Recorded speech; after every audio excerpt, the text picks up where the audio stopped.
গণতন্ত্রের মন্দিরে ঢোকার আগে নতজানু হয়ে প্রণাম। মুখ্যমন্ত্রী হিসেবে প্রথমবার বিধানসভায় প্রধানমন্ত্রী নরেন্দ্র মোদীর দেখানো পথই অনুসরণ করলেন শুভেন্দু অধিকারী। শপথ নিলেন ভবানীপুরের বিধায়ক হিসেবে।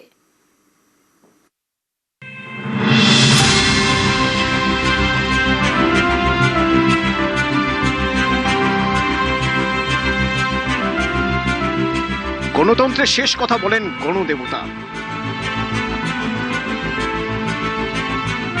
বিপুল ভোটে বাংলা জেতার পর ব্রিগেডের মঞ্চে সেই গণদেবতাকে প্রণাম করেন প্রধানমন্ত্রী নরেন্দ্র মোদী। 2014 সালে কংগ্রেস জমানার অবসান ঘটিয়ে প্রথমবার সংসদে পা রাখার আগেও গণতন্ত্রের মন্দিরে সাষ্টাঙ্গে প্রণাম করেছিলেন প্রধানমন্ত্রী নরেন্দ্র মোদী। 2019 সালে দ্বিতীয়বার প্রধানমন্ত্রী নির্বাচিত হওয়ার পর সংবিধানকে প্রণাম করেন মোদী।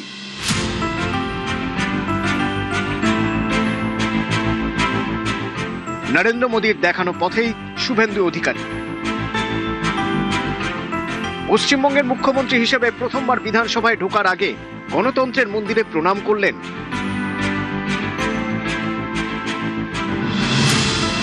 বুধবার থেকে বিধানসভায় নবনির্বাচিত বিধায়কদের শপথ গ্রহণ। এদিন ভবানীপুরের বিধায়ক হিসেবে শপথ নিলেন শুভেন্দু অধিকারী। শুভেন্দু অধিকারী পশ্চিমবঙ্গ বিধানসভায় সদস্য নির্বাচিত হইয়া বিধানসভায় গার্ড অফ অনার দেওয়া হলো নতুন মুখ্যমন্ত্রীকে।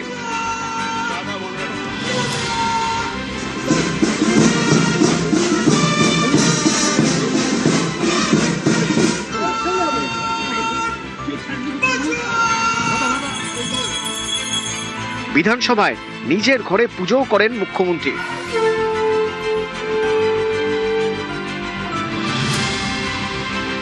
এদিন শপথ নেন শাসক এবং বিরোধী দলের বিধায়করা। শপথের দিনে দেখা গেল সৌজন্যের ছবি। বিধায়ক পদে শপথ নেওয়ার পর মুখ্যমন্ত্রী শুভেন্দু অধিকারীর সঙ্গে দেখা করেন একাধিক তৃণমূল বিধায়ক। আমি বলছি নাম না করে, তৃণমূলের একাধিক বিধায়ক আমাকে বলেছেন যে আমরা স্বাধীনতা পেলাম।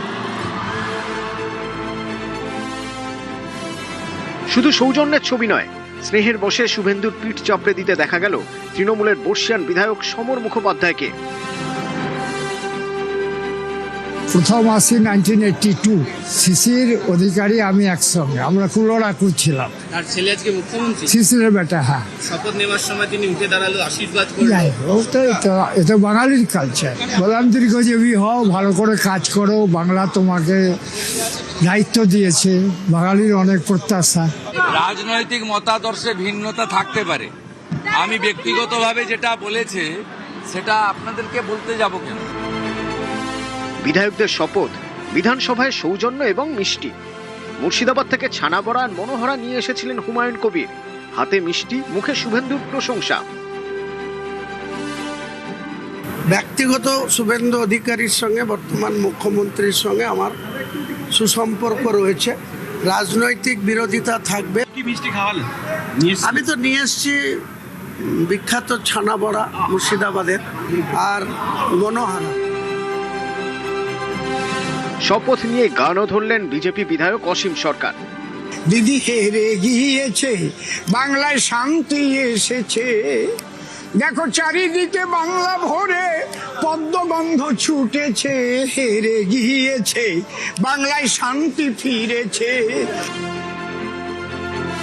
2023 সালে ভাঙড়ে আইএসএফ বিধায়ক নওশাদ সিদ্দিকীর গাড়ি ভেঙে দেওয়ার অভিযোগ উঠেছিল তৃণমূলের বিরুদ্ধে। এদিন সেই ভাঙা গাড়ি নিয়েই বিধানসভায় শপথ নিতে যান নওশাদ।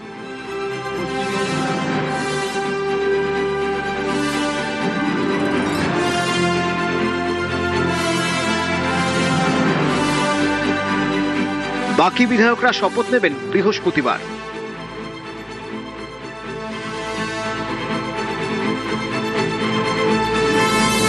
নিউজ 18 বাংলা। ভবানীপুর রাখলেন, নন্দীগ্রাম ছাড়লেন। নন্দীগ্রাম ছাড়লেও নন্দীগ্রামবাসীর পাশে থাকার বার্তা দিলেন শুভেন্দু অধিকারী।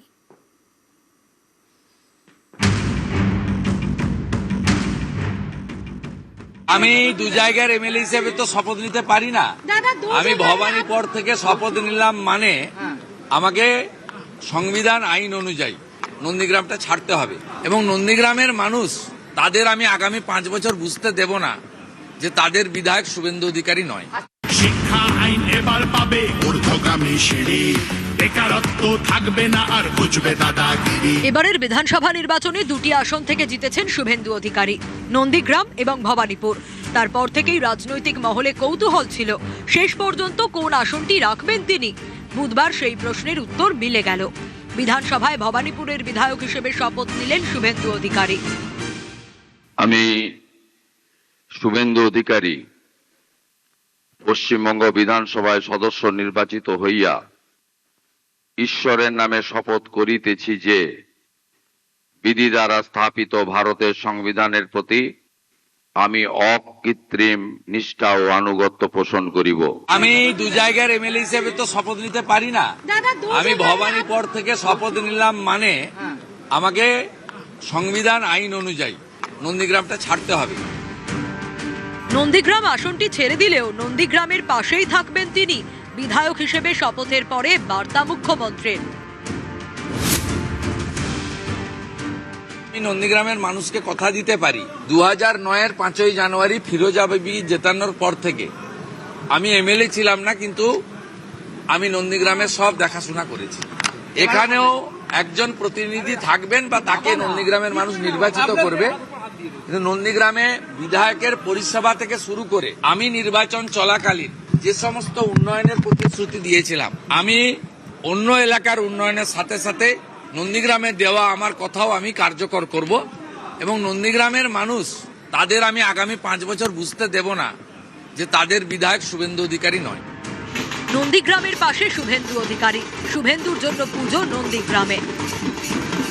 নন্দীগ্রামকে উনি কোনোদিন ভুলবেন না এবং নন্দীগ্রামের বিধায়ক পদে না থাকলেও নন্দীগ্রামে যা উন্নয়ন হওয়ার সুন্দরভাবে হবে। আমরা জানি ওনার সঙ্গে যে আমাদের সম্পর্ক, এটা সারা জীবনের শেষ দিন পর্যন্ত অটুট থাকবে। নন্দীগ্রাম মানে শুভেন্দু অধিকারী আর শুভেন্দু অধিকারী মানে নন্দীগ্রাম, এবং পরবর্তীকালে নন্দীগ্রামে যেই বিধায়ক হন না কেন সেটা শুভেন্দুবাবুর আইকনের উপরেই হবেন।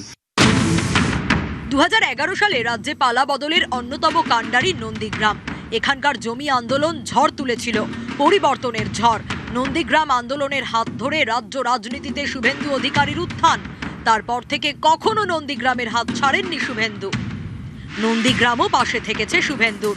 এই নন্দীগ্রামেই রাজ্যের মুখ্যমন্ত্রীকে হারিয়ে ইতিহাস গড়েছেন শুভেন্দু অধিকারী। এখান থেকেই 3 বারের বিধায়ক।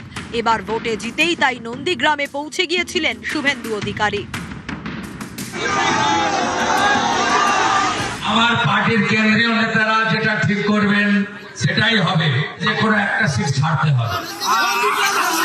আমি বলি, আমি ভবানীপুর এবং নন্দীগ্রাম দুটোই বলছি, আমি আমার কর্তব্য থেকে কিন্তু সরে যাব। আমি দুজনকেই বলছি, বাকিটা আমার হাতে নয়। আমার কেন্দ্রীয় নেতারা যে সিদ্ধান্ত নেবে সবটা একা সিদ্ধান্ত নেওয়া যায় না। 26-এর লড়াই একটু অন্যরকম ছিল। এবার নন্দীগ্রামের পাশাপাশি ভবানীপুর থেকেও ভোটে দাঁড়ান শুভেন্দু। মমতা বন্দ্যোপাধ্যায়ের ঘরের মাঠ, সেখানেই তাকে হারালেন। ভবানীপুরে শুভেন্দু অধিকারীর এই জয়ের গুরুত্বই আলাদা। शुभेंदु दा ने गत चुनाव में दीदी को नंदीग्राम में हराया था। दीदी इस बार तो शुभेंदु दा ने आपके घर में आकर हराया है। मैं भवानीपुर की जनता का भी बहुत बहुत हृदय पूर्वक धन्यवाद करना चाहता हूँ। নন্দীগ্রামের মানুষ তাদের আমি আগামী 5 বছর বুঝতে দেব না যে তাদের বিধায়ক শুভেন্দু অধিকারী নয়। নিউজ 18 বাংলা।